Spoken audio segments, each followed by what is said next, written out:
Aquí podemos observar una imagen de una cialografía correspondiente a la glándula y al sistema ductal. Y fíjense, como indica la flecha, me permite determinar presencia de obstrucciones y la localización, la altura a la que se encuentra esa obstrucción. Como ven, pues al ser esta obstrucción que señala la flecha, esta área ovoide que muestra una menor densidad respecto al sistema ductal, ¿no es cierto?, dibujado por la solución al verse radiolúcido, color negro, pues indicaría aparentemente un tapón mucoso, ¿sí? De todas maneras, los cealolitos siempre muestran una menor densidad radiográfica respecto a la sustancia de contraste, ¿sí? La sustancia de contraste siempre tiene yodo en su composición y siempre va a ser más radiopaca o intensamente radiopaca.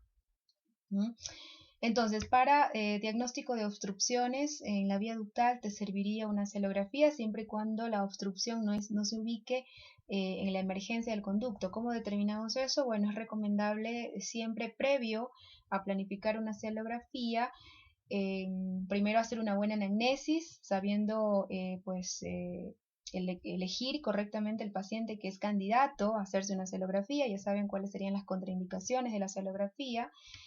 Y segundo, se recomienda iniciar siempre con una radiografía simple, ¿sí? Si yo quiero indicar una cialografía de glándula submaxilar, entonces me conviene iniciar con una oclusal de maxilar inferior o una lateral oblicua de mandíbula, como este caso. Esta es una lateral oblicua de mandíbula. Si yo quiero analizar el sistema ductal de la parótida, entonces me conviene iniciar primero con una panorámica para evaluar posibles presencias de litos y dónde estaría más o menos ubicado ese lito. Si se observa que estaría en plena emergencia del conducto excretor principal, entonces estaría contraindicada también la cialografía, porque no vas a lograr un adecuado llenado de la sustancia de contraste. Bueno, acá tenemos de la misma manera una cialografía. Esta era de un paciente joven, adolescente, que presentaba pues un cuadro de parotiditis, de cialodenitis recurrente, puesto que aquí la glándula afectada era la submaxilar. Entonces se indicó una cialografía en una etapa asintomática del paciente. Asintomática, recuerden que una de las contraindicaciones de la cialografía es hacerlo durante fases inflamatorias agudas, ¿no? Entonces se permeabilizó el conducto excretor de Wharton, se inyectó la sustancia radiopaca o de contraste, y observen las alteraciones anatómicas que muestra el conducto excretor, ¿sí? Mostrando dilataciones y un aspecto tipo salchicha, que no llega a ser tan prominente, pero que ya se llegan a ver cambios importantes con dilataciones y estenosis, como vemos acá. Acá hay una mayor dilatación en este sector del conducto. Entonces este aspecto en salchicha o aspecto en rosario del conducto es diagnóstico de un proceso inflamatorio crónico. Y además se muestran cialectasias puntiformes, dando ese aspecto en árbol de cerezo, como vemos en la imagen, en lo que estoy señalando, que es típico de un proceso inflamatorio crónico. Bueno, y además, después a los 10 minutos de haber liberado el conducto y haber ya iniciado el proceso de eliminación, 10 minutos después se siguió observando estas ectasias ductales, ¿no? Fíjense estos puntos radiopacos que indican todavía retención de la sustancia de contraste que no ha podido ser completamente eliminada. ¿Por qué? Porque hay una disfunción glandular, ¿sí? La inflamación, al ser crónica, pues genera una atrofia también de los acinos glandulares del epitelio ductal, provocando alteraciones funcionales. Disminuye la capacidad de reabsorción tubular que tendría ese tejido para las sustancias que son introducidas. Y bueno, mientras que acá se muestra, se dibuja pues el sistema ductal, ¿no? y acinar de la glándula submaxilar derecha de este paciente, tras lo cual, una vez que se introdujo la sustancia reopaca, se tomó una panorámica que también, bueno, te serviría para dibujar el sistema ductal de la submaxilar. Y observen cómo en condiciones de normalidad la imagen obtenida es la que tenemos que observar en condiciones de salud, ¿sí? En condiciones de salud, entonces, el sistema ductal y sus acinos deben dibujar una estructura como de árbol seco, ¿sí ven? Mientras que si nosotros al obtener una celografía obtenemos una imagen como esta, como de aspecto perdigonado o tipo árbol de cerezos con sus frutos, pues es característico de un proceso inflamatorio crónico recurrente. Entonces recuerden, esta es la imagen que tenemos que obtener en condiciones de normalidad o en condiciones de salud.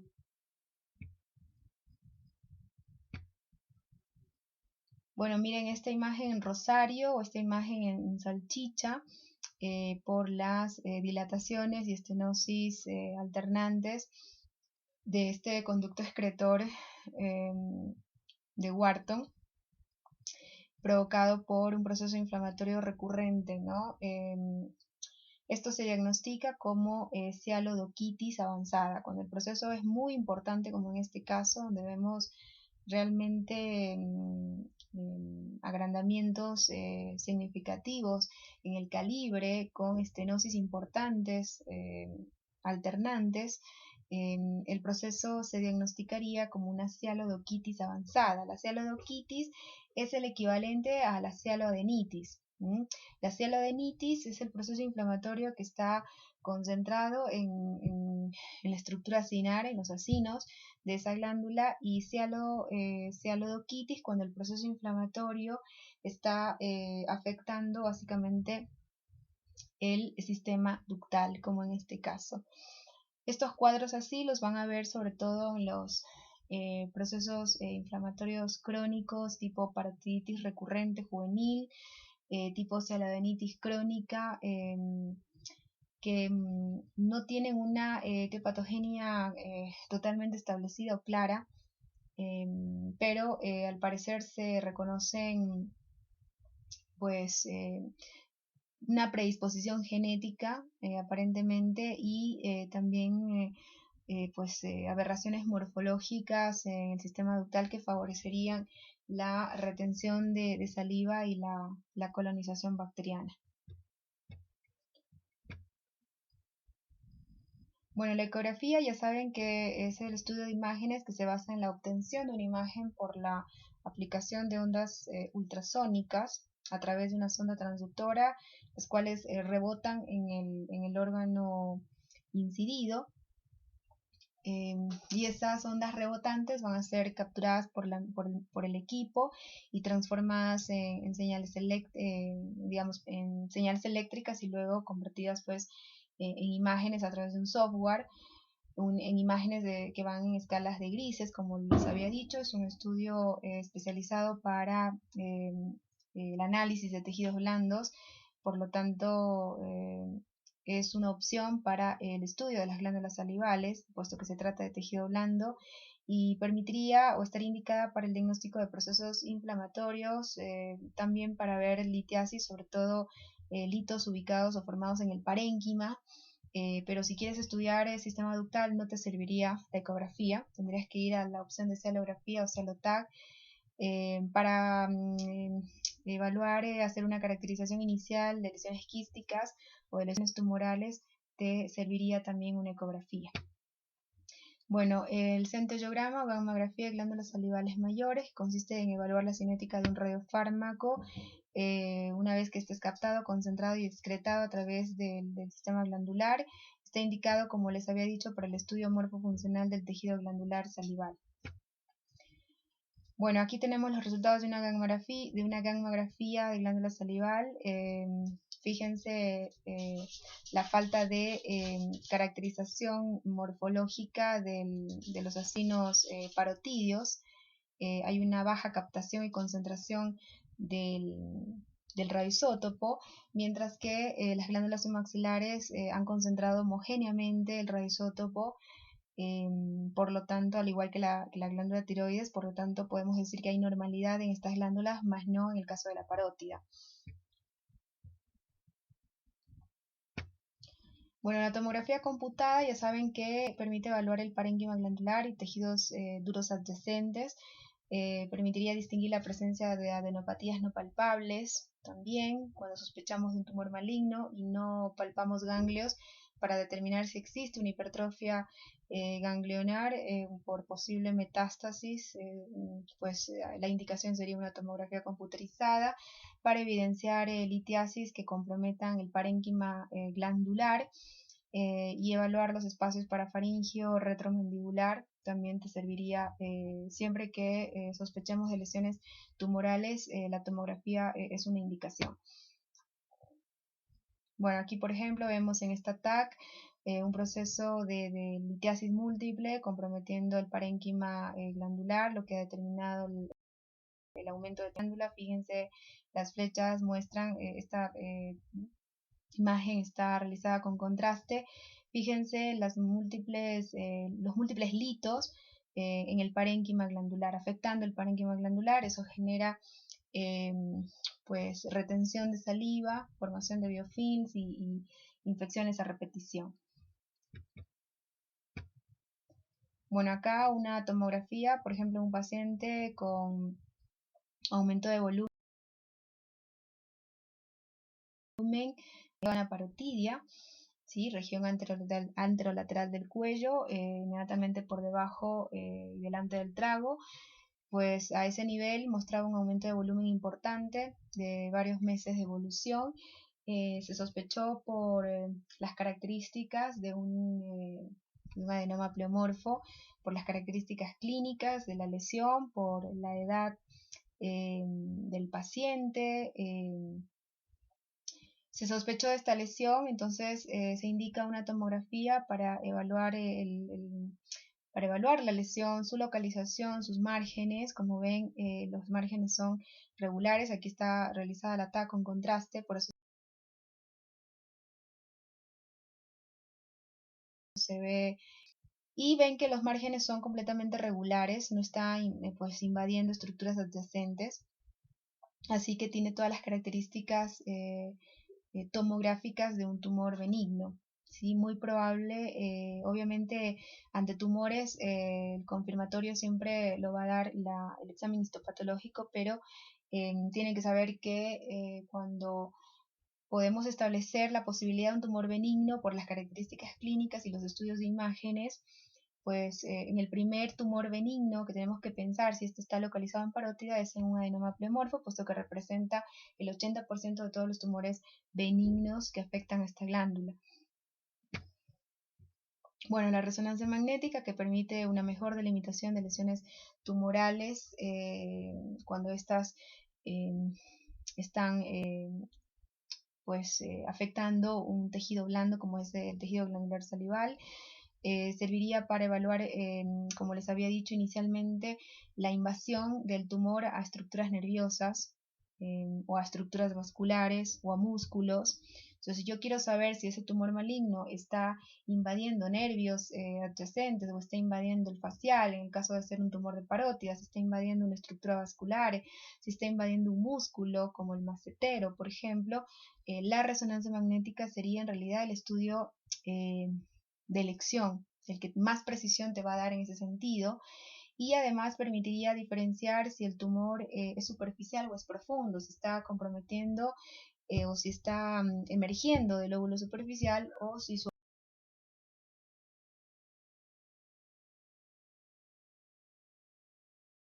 origen está en el... Bueno, la celometría es la determinación cuantitativa de la saliva luego de un estímulo sin la contribución que cada glándula tiene o aporta a la secreción total de saliva va a ser mayor para la producción de saliva por la parótida, representa el 45% del total de este fluido biológico. La submaxproducción representa el 10% de la saliva total, teniendo entonces una secreción total en reposo que oscila entre 0.3 y 0,5 mililitros por minuto, ¿sí? Esa sería la tasa de secreción salival en condiciones de reposo sin estímulos. Tendríamos que tener entre 0.3 y 0,5 mililitros por minuto. Esto equivaldría en microlitros entre 300 y 500 microlitros, ¿sí? Para secreción estimulada por minuto consideramos normal un flujo salival que oscila entre 3 y 5 mililitros por minuto, ¿sí? Entonces así tendríamos un promedio de secreción salival diaria entre 500 y 700 mililitros, ¿sí? Esa sería la tasa de producción diaria de saliva, entre 500 y 700 mililitros. Se considera hipocialia cuando el flujo salival es menor a 0,1 mililitro por minuto, ¿sí? Se considera un flujo salival moderado cuando la tasa de producción de saliva, cuando la producción de saliva oscila entre 0.1 y 0.2 mililitros por minuto. Más de 0.2 mililitros por minuto, estamos hablando de una buena producción de saliva, que sería lo normal.